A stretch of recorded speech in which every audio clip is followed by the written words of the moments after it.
c'est cloche-merle. Voilà une expression du langage courant qui désigne une querelle mesquine à l'intérieur d'une collectivité. Le terme a évidemment une connotation péjorative. Cloche-merle, c'est avant tout le titre d'un roman satirique de Gabriel Chevalier. Chevalier, c'est avec 2 L, publié en 1934. Le roman a été traduit en 26 langues. Il est peut-être moins lu de nos jours, mais certaines des vérités qu'il contient restent d'actualité. Gabriel Chevalier a fait cette confidence à ses lecteurs.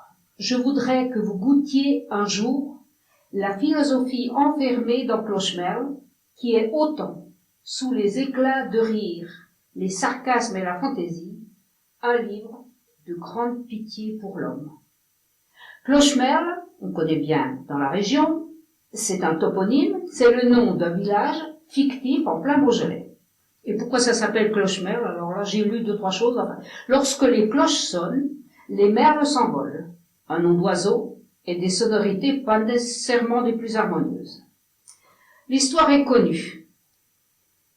On est en 1922.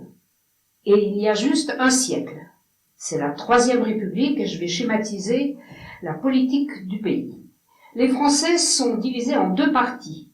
Le parti radical avec des idées laïques de gauche et celui des conservateurs et d'église. Le petit village de Cloche-merle dans le Beaujolais n'échappe pas à cette partition.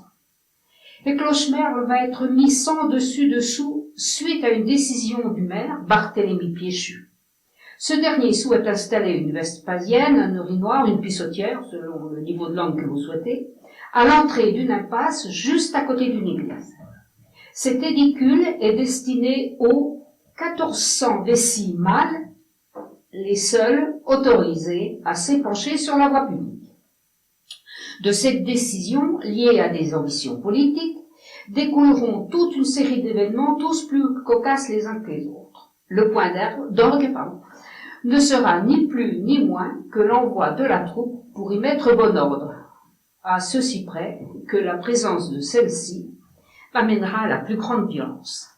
Les rebondissements sont multiples, mais ce ne sont pas les péripéties, selon moi, narratives, qui donnent sa saveur au roman. C'est avant tout une succession d'aperçus biographiques, de portraits au vitriol.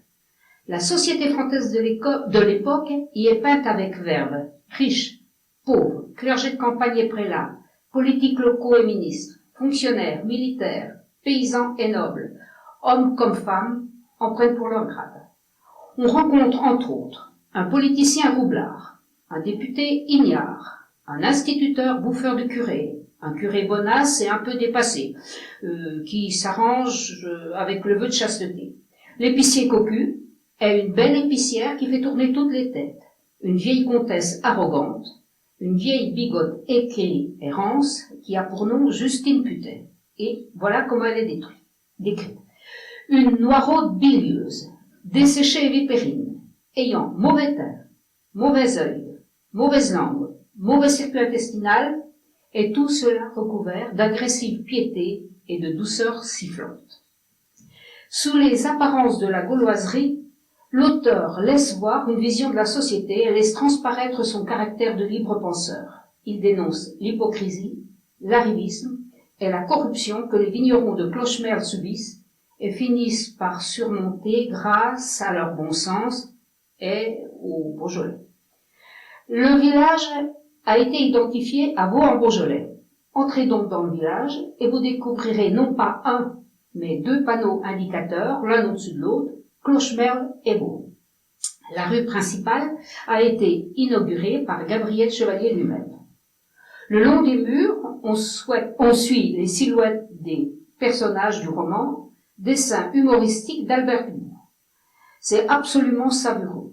Il y a des bancs musicaux où on peut entendre en continu des extraits de récits, un documentaire intéressant et visible au bar-musée de la place, ainsi que les dessins gaillards, mais pas vulgaires, de Gabriel Chevalier, qui lui-même avait fait les beaux-arts.